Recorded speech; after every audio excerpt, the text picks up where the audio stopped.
I know the money is great, but we as a club and players have decided to give $50,000 to push for Hope Deal, and so help them out. Great gesture from the NAB Cup champions Geelong. It's been a horrific month for many, and despite overwhelming difficulties, Kinglake is preparing for its first game on April the 4th when they play Emerald for the CFA Shield. Neil Kearney went up to Kinglake to see how they're coping this week. It was like something out of a war movie. I put it down to about 1,000 zombies just walking around thinking, what the hell's just happened? Hello, how you going? How are you? Stop. Cameron Caine has two critical roles in Kinglake. He's a local copper and he's president of the footy and netball club. After all you've been through, Yep. do you really feel like trying to get a footy club back up? In the morning, I rang my wife, who's the treasurer, and I said, that's it, we're not going to do it this year.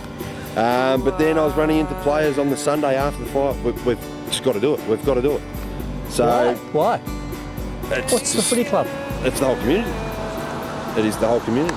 It's the hub of the community. It's where everyone meets. It's where people are going to meet Tuesday nights, Thursday nights and Saturdays this year to forget about everything that's happened or everything that they've been through during that week and kick back and just enjoy friendship and just forget about things, even if it's for an hour or two. And that's why it's so important that the Football Netball Club get up this year. On there, all right? So that's number... Kinglake is a family club. The president's wife is the treasurer and daughter Sian is on the committee. They're working day and night to rebuild the Lakers. And as well, they've got to deal with the effects of a Holocaust that came within a few metres of their house and claimed the lives of friends. The guilt was the worst thing after the fires, that we had everything and friends of ours had lost so much. Yeah, we spent a few nights in tears, didn't we, saying, you know, what we'd still got. The blackened trees show how the oval at Kinglake was ringed by flames. Coach Mick Knott has noticed a difference. What I've noticed since being back at training, the wind coming through, because we had pretty good protection. So I think it's going to get a lot windier here, being up here, than it has been in the past. But I'm hoping with that, the actual fog won't roll in and set in like we normally have and interrupt the game. So Good conditions. yeah. Well, it's like a fog machines behind the club rooms.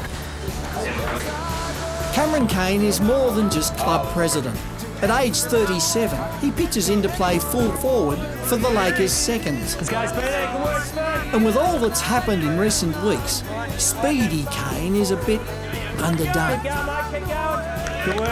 While the Lakers are your typical footballers tackling the new season, behind the scenes, many are doing it tough. Players and supporters have lost homes and family members.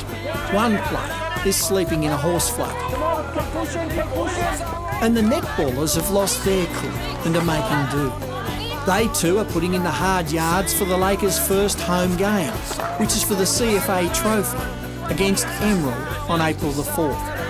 Meanwhile, Speedy Caine, the president, copper and spearhead for the seconds, is gut running.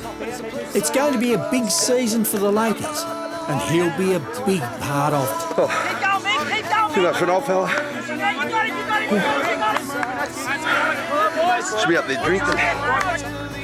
So it'll even be fun just training your guts out. Yep, it'll be enjoyable this year. I don't know about the old fellas like myself, but yeah. But even the body, when you wake up Sunday morning and the aches stop at about Wednesday, yeah, it's still all good. Still all good. Great story from Neil Kearney. Good luck to Cameron Caine and all the Lakers from all of us here at 7. Their first game, as we said, for the CFA Trophy against Emerald on April 4, where Peter Garrett will sing the national anthem. Gents, makes you realise, A, how lucky we all are, and B, how much football affects the community and how much it gives people hope. We're just a small part of it, aren't we? And stories like that, just amazing. And footy is one of those things that brings everyone together, Lee. But that particular guy, Cameron, that's exceptional leadership in action. Yeah. It's extraordinary. I mean, we saw the game, Essendon Western Bulldogs, earlier in the year. $1.3 million was raised, 35,000 people attended, 300,000 given from the AFL, and every jersey from every club was there that night, Robbo. Yeah, it was. It was a special night, H. I went along and I actually went into the Essendon rooms. A grandfather had lost his son, his daughter-in-law and 3 of his grandchildren. A family died in the fire, and he went into the Essendon rooms. He was crying, and Matthew Knight, Essendon coach, went up and put his arm around him. It was a heavy night. It was a special moment, and that night when everyone went on the field, I think you guys might have been there. It was a night for footy and people. It was a good night. Yeah, well, good luck again for